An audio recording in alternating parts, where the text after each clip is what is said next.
বৃন্দাবনের প্রান্তে রঙিন গোলাপ বাগান, বাতাসে গোলাপের সুগন্ধ ভাসছে। রাধা লাল গোলাপ তুলছেন, আঙুলে কাটার হালকা খোঁচা লাগে। শ্রীকৃষ্ণের আগমন, পিঠ বসন করে হাতে বাঁশি নিয়ে এগিয়ে আসছেন।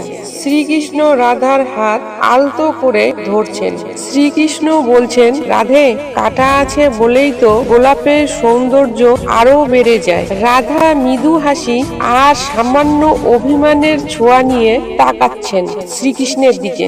রাধা বলছেন, তাহলে কি আমার অভিমানও তোমার কাছে গোলাপের কাটার মতো? শ্রীকৃষ্ণের চোখে দুষ্টুমি, ঠোঁটে মায়াময় হাসি। তিনি বলছেন, হ্যাঁ রাধে, কারণ অভিমানের পরেই তোমার হাসি ফুটে ওঠে গোলাপের মতো।